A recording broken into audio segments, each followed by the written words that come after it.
Hello, good day po. At dahil po Friday at napagplanuhan namin na bisitahin yung kapatid namin, nandito kami, nag-drive-thru ng McDo pang snacks kasi nga around 4 na to. Late nga kasi ako nakauwi kasi nga may activity sa school. Gayon pa man ay tuloy pa rin kami kahit late na. Hindi ko talaga kinalimutan na dalhin yung mga bagay na to kasi nga last time kinuha nila to at inuwi sa bahay. Sinabihan ko na nga sila at ibinilin ko na lagi wag tong kukunin, sa likod. Kasi nga may mga unplanned kaming mga lakad or mga chill-chill, at least ready to use na sana siya. So yun, dinala ko talaga to at wala na akong planong ibalik sa bahay. Diyan lang talaga siya sa likod. Flex ko lang kapatid ko na miss na namin. Hello sa langit po.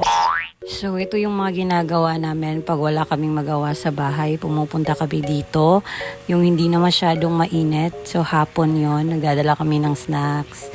Tsaka, alam nyo na, mga bata talaga. Mga anak ko, tsaka pamangkin ko. At dito lang kami tumambay hanggang 6 or 7 p.m. ata.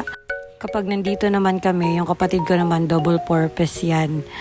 Pag dumadalaw siya, nagwo-walking or nagja-jogging sila kasi wala nga masyadong tao dito, tsaka pwede rin naman mag-exercise dito like jogging and walking. So ginagawa nila yon. So since payat na ako at wala na akong kailangang i-burn, kain lang ako ng kain, walang exercise. At nai-enjoy naman yung mga bata dito kasi nga napakalaki yung space, tsaka walang masyadong tao. Nagdadala kami ng bola kasi naglalaro sila ng volleyball. At yung bunso ko gustong maglakad tsaka tumakbo.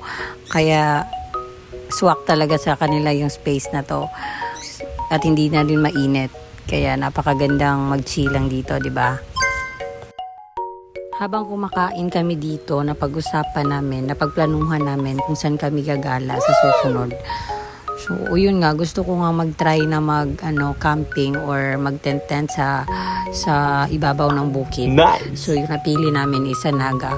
Mag-hike kami, magdadala kami ng mga ganitong bagay.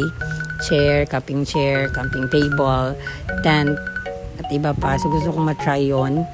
Kasama sila. So, planuhan namin yon at na-drawing pala namin, tsaka sisiguruduhin namin na makukulayan namin yan. May target date na kami and I am hoping, wishing, and praying na sana naman matupad to. Opo, kasi gusto ko talagang matry yung mag-overnight sa ibabaw ng bukid. Alam mo na, yun bang masasaksihan mo yung sunrise or sunset? Nice!